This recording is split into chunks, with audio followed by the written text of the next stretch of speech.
The Devil's Triangle, a name that sends shivers down the spine of the bravest of sailors and fearless of flyers. The very mention of this enigmatic region conjures images of ships vanished without a trace, planes disappearing from the skies, and an ocean that swallows secrets whole.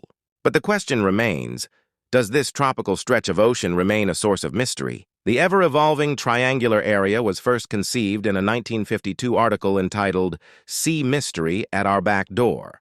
The inspiration was clear, as no less than 3 airplanes had disappeared in just the few years prior. The region has inspired a myriad of books and movies, highlighted, of course, by the epic feature titled Bruce Lee in The Devil's Triangle. Unfortunately, the swim-fo sequence was rendered impractical due to rough weather and never completed. Theories abound as to how these tragedies occurred, ranging from magnetic anomalies jeopardizing navigation, treacherous underwater currents vacuuming ships to the bottom of the sea, rogue tidal waves overwhelming helpless mariners, alien space pirates roaming the triangle in search of lucre, to universal time warps shaping time and space. Regardless of the veracity of each cause, ships and planes have indeed gone missing and never found in the Bermuda Triangle. These disturbing incidents trend back to the 1800s, starting with the masted brig, the USS Pickering, where 91 sailors initiated the triangle's supposed curse. Similarly, in 1814, after a handful of successful naval skirmishes, the USS Wasp failed to show up at her Caribbean destination. The HMS Atalanta disappeared with her entire crew of about 300 in 1880 after setting sail from Bermuda to England. In 1918, the USS Cyclops and the 306 souls aboard her vanished in the U.S. Navy's largest ever non-combat loss of life. Of course, the most infamous event was the quixotic fate of Flight 19, a quintet of U.S. Navy torpedo bombers that disappeared in 1945.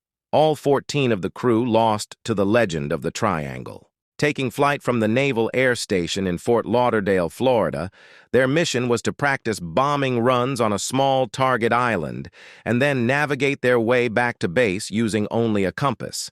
Flight 19's training mission was mapped out in a triangular course over the Bahamas and Atlantic Ocean and expected to cover roughly 316 miles in about 2 hours. The contingent finished their bombing runs without incident when the flight captain contacted the flight control tower stating they cannot see land. We seem to be off course. 10 minutes later, another transmission came across the radio.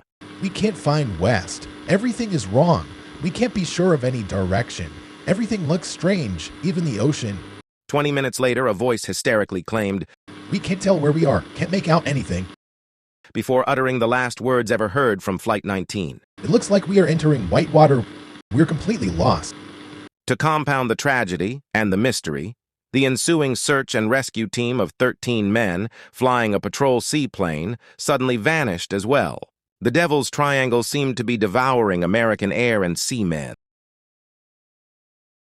After a search covering 250,000 square miles of open ocean and a multi-month investigation, the Navy produced a 500-page report that arrived at no firm conclusion, finally labeling the accident as cause unknown. The most likely scenario appears to be pilot confusion regarding geographic location, perhaps mistaking the Bahamas for the Florida Keys. Instead of flying to land, they flew out to sea. As the sun emptied itself over the horizon, the planes ran out of fuel. As for the would-be rescuer patrol plane, it apparently blew up in flight. Unfortunately, the plane had a poor safety reputation. It was frighteningly monikered as the flying gas tank due to the propensity for gas fumes to resonate within the plane's interior. For all its notoriety, the Devil's Triangle, while perceived as more mysterious, is in fact no more or less dangerous on average than most any other spot on this planet composed of deep ocean water.